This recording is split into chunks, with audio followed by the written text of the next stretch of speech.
Quería preguntarte un poco también, porque otra cosa que me ha sorprendido dentro del World Tree, a nivel ya personal, es el tema de composición de página. Que a lo mejor esto ya no sé si os habéis fijado o no, pero que normalmente tienes un esquema casi de 12 viñetas por página, que luego vas cambiando y estructurando y tal, y bueno, me parece una pasada cómo está narrado y me parece también como un paso más que has dado ahí, entonces quería que nos contases un poco cómo has llegado a este Bueno, para punto, empezar, si porque hablaste con sí, James, lo hablábamos entre los dos.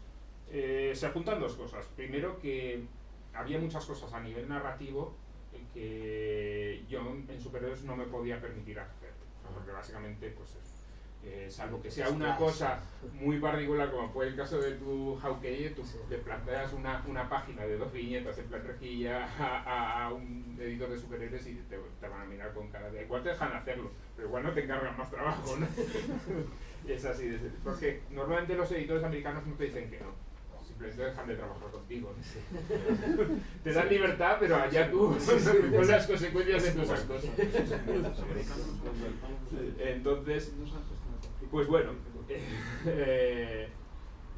había muchas cosas que yo me había quedado con ganas de hacer a nivel narrativo porque a mí me gustaban y creía que cumplían su función y que quería introducirlas. Y luego, por otra parte, una de las cosas que hablamos con Jen es que queríamos que las páginas y la lectura tuviera densidad narrativa, que no fuera...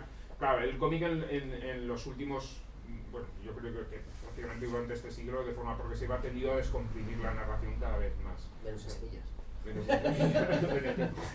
Somos de los pocos que vamos contra corriente, ¿no? Pero sí que eso, tú antes te leías un cómic en los 80, en los 90 y tenías la sensación de que te había contado una historia independientemente de que eso formase parte de una historia más grande, ¿no? Ahora no, ahora te has leído un cómic de superhéroes y lo que te han contado es una pelea, básicamente. Entonces nosotros queríamos hacer un cómic que tuviera una densidad narrativa y entonces la única manera de meter densidad narrativa es añadir más viñetas, lógicamente más viñetas, más diálogo, más de todo, más enjundia, ¿no? Entonces inmediatamente empezamos a hablar del tema de utilizar rejillas, ¿no? Porque las rejillas además te permiten muy bien pautar el ritmo de la historia y en el terror el ritmo es fundamental. O sea, tú tienes que pautar el ritmo y la tensión de la historia para en un momento dado romperlo y sorprender al lector. Entonces una rejilla en eso es una herramienta muy útil. Pero por otro lado tampoco queríamos sentirnos atados de tener que usar, porque claro, tú puedes coger y decir, pues mira, una rejilla como un Watchmen, ¿no? Pero en Watchmen son 12 números, tú puedes decir, pues a una obra cerrada que utilizó la rejilla de oro. Pero esto que era una serie abierta, que no sabíamos cuánto íbamos a durar, dices, hostia, y esto si dura, como así va a ser el caso, unos 36 números, o dura 40 o dura 50, todos esos años dibujando una rejilla, puede ser agotador para mí, pero también para el lector, ¿no? Entonces, decidimos acotar las rejillas a determinados personajes de la historia.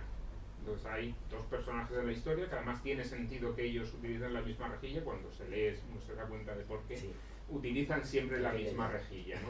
Y además en un momento dado, en el segundo arco, la rejilla de uno de estos personajes cambia y también hay un motivo para que esa rejilla cambie. Entonces son cosas que a lo mejor ya funcionan a un nivel más metalingüístico, que no tiene por qué notarlos el lector, pero sí que influyen en la forma en que tú lees la obra. Quizá no te des cuenta, no seas consciente de por qué has usado ese recurso, pero están ahí y te afectan a la hora de leer y percibir la información de una determinada manera o de otra, ¿no? Entonces sí que hemos jugado mucho con eso. Entonces yo me acuerdo una de las primeras cosas que hice cuando terminé mi último cómic de superhéroe es ponerme a releer Jimmy Corrigan, a Daniel Close, Charles Vance, gente que usa mucho la rejilla y ese tipo de narración porque quería un poco descontaminar mi cabeza de este rollo de superhéroes de que todo tiene que ser hacia la cámara, y planos inclinados. O sea, quería quitar eso de mi sistema y volver un poco a lo básico, ¿no? Y ver a ver qué podía sacar de ahí y cómo lo podía utilizar en esta obra. Pues está genial. Qué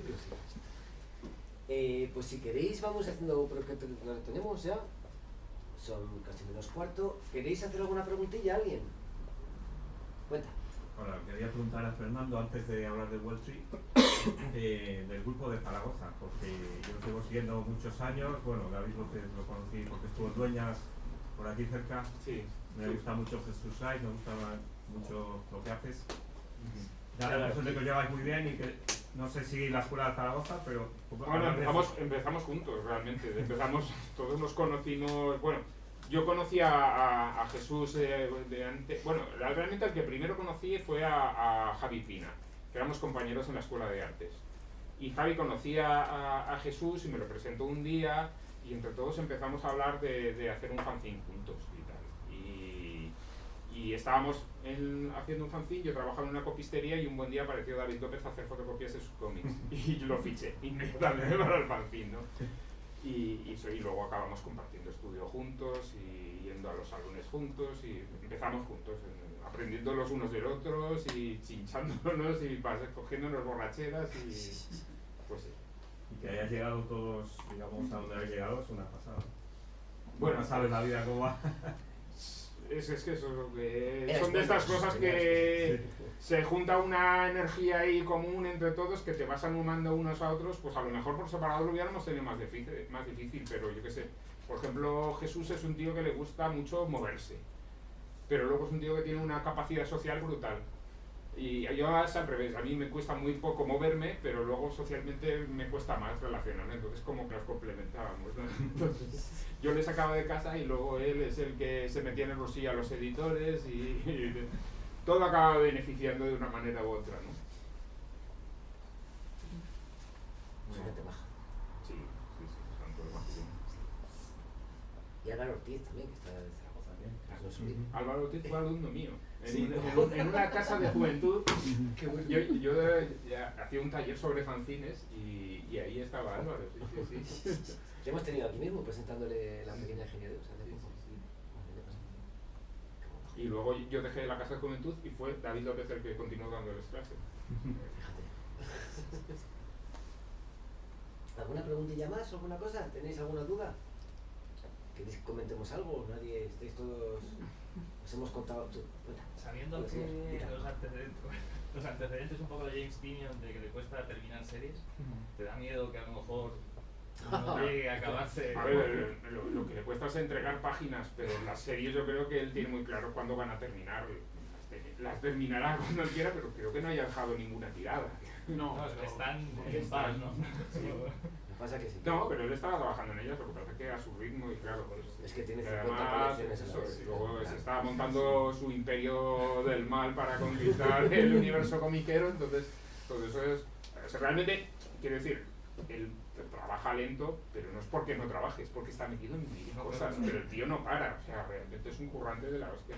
Lo que pasa que sí, pero es que su propia forma de escribir, James no es capaz de coger y decir, mira, voy a hacer un guión ahora de Nice House of the Lake, que lleva 2 meses Álvaro esperando guión, ¿no?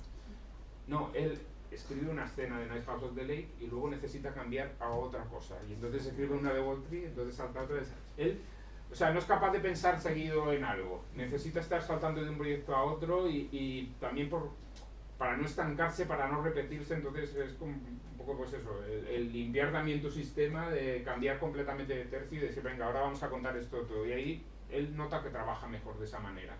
Es un sistema que él sí que tiene, digamos, porque claro, él es un guionista que, digamos, por un lado tiene muy claro lo que quiere contar y luego tiene una escuela narrativa, o sea, él empezó como alumno de Snyder, entonces sabe muy bien manejar los recursos de los géneros y cómo hay que escribir determinadas cosas, es decir, un poco las guías de escritura tradicionales se las controlas, pero luego sí que es consciente de que también tienes que dejar cierto margen de improvisación y a las cosas de instinto más impulsivas, que a veces no entiendes muy bien por qué tienes que hacerlo, pero si tú si estás todo el rato guiándote por el manual, no vas a hacer más que historias trilladas. Tienes que dejar ese margen de improvisación. Entonces él sabe equilibrar muy bien las cosas, y a lo mejor la manera que utiliza para poder equilibrar es ese sistema caótico de escritura de estar saltando de un lado a otro, que le permite